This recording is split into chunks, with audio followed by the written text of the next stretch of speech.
Companion of blind and infirm voter అంధులు లేదా నిస్సహాయ వాటర్ తరపున ఓటు వేయటానికి వారి యొక్క సహచరులు వచ్చినటువంటి సందర్భంలో అసిస్టెంట్ ప్రిసైడింగ్ ఆఫీసర్ గుర్తింపు తనిఖీ చేసిన తర్వాత ఓటర్ని ప్రిసైడింగ్ ఆఫీసర్ దగ్గరికి రిఫర్ చేస్తారు.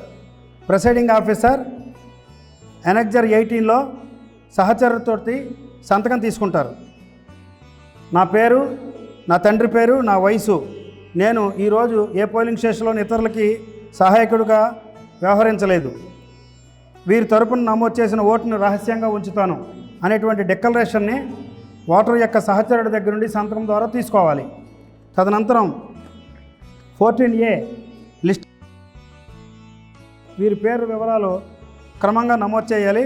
Part number, serial number of the ఎలక్టర్, full name of the ఎలక్టర్, full name of the companion, address of the companion and signature of the companion. ఈ రిజిస్టర్ మీద signature of the companion తీసుకోవాలి. ఆ తర్వాత presiding officer సంతకం పెట్టాలి.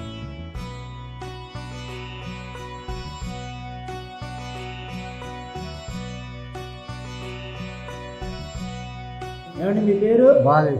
ఇంటి పేరండి? ఈపూరి బాలయ్యేసు.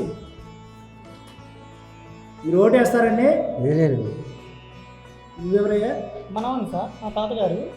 ఆయన కొంచెం బ్లైండ్ అండి, అందుకు ఓటు తీసుకొచ్చాను. మీరు ఒకరికి మాత్రమే కంపెనీగా ఉంటారు? అవును సార్. సార్ పిఓ గారు ఒకసారి ఇది పరిశీలించండి. Sir voter list serial number 324 Veepuri Balayesu, Aadhaar card last 4 digits 1518. Sir PO గారి దగ్గరికి వెళ్ళండి ఒకసారి.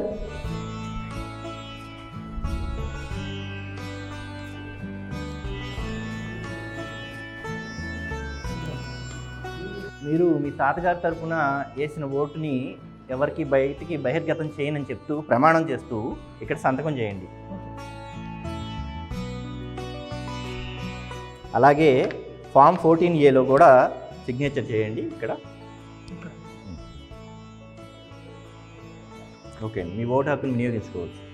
పోలింగ్ ఆఫీసర్ 2 దగ్గరికి వెళ్ళండి.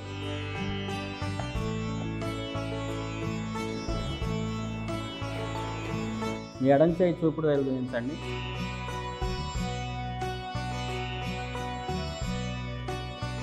మీరు కంపానియన్గా వచ్చారు కదా, మీ కుడి చేతి చూపుడు వేలు చూపించండి.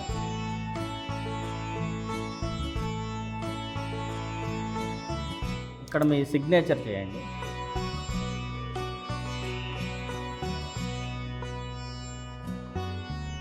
నేను ఇక్కడ రిమార్క్స్ కాలంలో బ్లైండ్ అండ్ ఇన్ఫర్మ్ అని రాస్తున్నాను. మళ్ళీ మీరు రాకూడదు అనమాట కంపానియన్.